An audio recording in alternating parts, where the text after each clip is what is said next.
to the Mike Check Podcast. This is T-Word, the People's Champ. Thanks for tapping in. Today we're going to talk about the DAZN boxing card that's taking place over the weekend. You're going to see Jessie Rodriguez return to the ring, as well as MJ, Akhmadaliev, and Raymond Ford. But before we get into the video, don't forget to like, comment, and subscribe. And also, if you got a second, don't forget to visit our sponsor, www.totalcamofitness.com is my personal company. We've got fitness plans available. So if you're interested in losing a little weight, trying to get that last minute push before the summer, we can help. All right. So let's go ahead and get into the video. All right. So this weekend, amongst many really good cards, you've got Showtime, DAZN, and Top Rank all putting on really good cards. Basically, the Top Rank's going to be on ESPN. So we've already talked about that card. Now we're going to focus on DAZN and Eddie Hearn and his guys. All right, so on this particular card, you've got another one of the Yafai brothers, Galal Yafai. This isn't the Olympian. This is one of the other kind of mid brothers. He's going to be fighting in a 10-rounder against Moises Calero.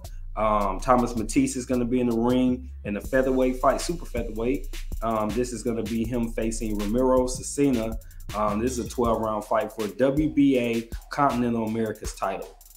So, you know, this is one of those step-up titles that often get guys an opportunity at a champion at some point. It's kind of like a title eliminator if you hold one of those belts.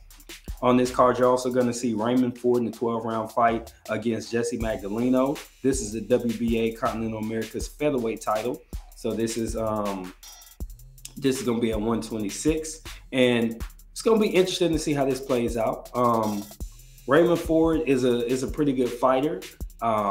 You know, he comes highly regarded, and I think that he's going to put on a good show. I watched the press conference, and Magdaleno looks like he might just be there for a check. I hate to say, you know, a guy doesn't come to fight or doesn't come to win, but he didn't give me that air of confidence. So I'm expecting Raymond Ford to do his business and potentially get him up out of there in under 12. All right, so then you've got the two co-main events. And I find it funny that Bam Rodriguez is the actual main event outside the fact that the fight's happening. This card is happening in San Antonio. So maybe because he's the home fighter, they go ahead and make him, you know, the guy at the end of the night. The longer you keep people in the venue, the more time you can sell concessions. So if you got a hometown guy, he's gonna, even if he's not the best on the card, if he's at least co-main worthy, you're gonna make him the last. So I guess that's kind of the only way this makes sense to me. That being said, Murodjon Akhmadaliev, aka MJ, unified 122-pound champion. He's got the WBA and IBF titles. He's gonna fight Marlon Tapales. Now, this is an important fight. Here's why. As many of you know, I've been tracking the Stephen Fulton versus Naoya Inoue saga for several months now, probably since November. Now, Fulton has the 122-pound titles for the WBC and WBO. Inoue was undisputed at 118, so he's moved up to go and get them belts. Now, what's been stated up to this point is Eddie Hearn has said, he's the promoter for MJ. He said if and when Inoue wins, he's going to make that fight between MJ and Inoue. This is a money grab fight. Not just a money grab, it's for the belt, but this is a lucrative fight dollars-wise. So Eddie Hearn has a vested interest in seeing Inoue win the fight, because if Fulton wins, it's a less valuable fight from a financial standpoint, even though all the same belts will still be on the line, and he's going to be less likely to work with Al Heyman and PBC to make that fight happen. So the reason I'm bringing that up right now is because if MJ was to say lose, now Tapales has 19 knockouts in 36 fights. He hasn't lost since 2019, and he's got some heavy hands.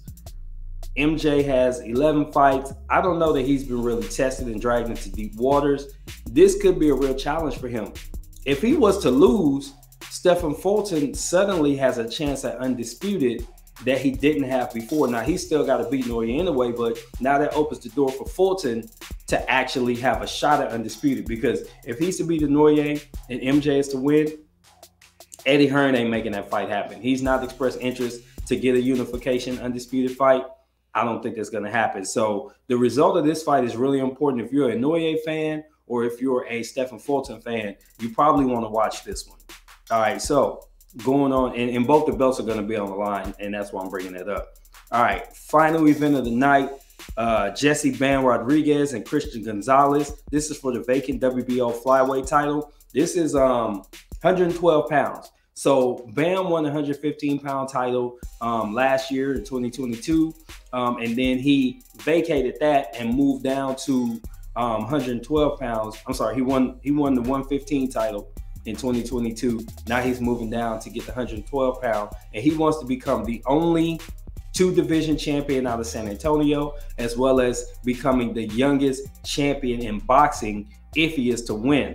He's got a high probability of winning this fight. I don't expect a stoppage, but I expect some really good boxing and probably a unanimous decision favoring Bam. So this is also going to be another good card. Man, I'm telling you, I'm going to be sitting on that clicker.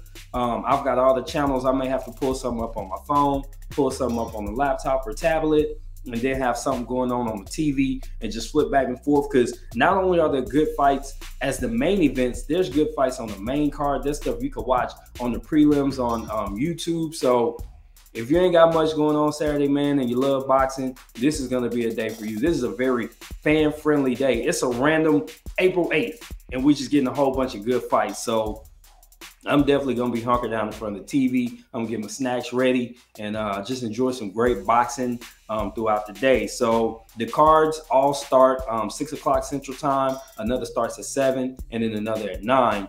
So there's just enough separation between them to where you probably can see the fights that you want. But I would love to get your thoughts on this DAZN boxing card. This has been T-Word for the Mic Check Podcast. Until the next time, I'm out. Peace.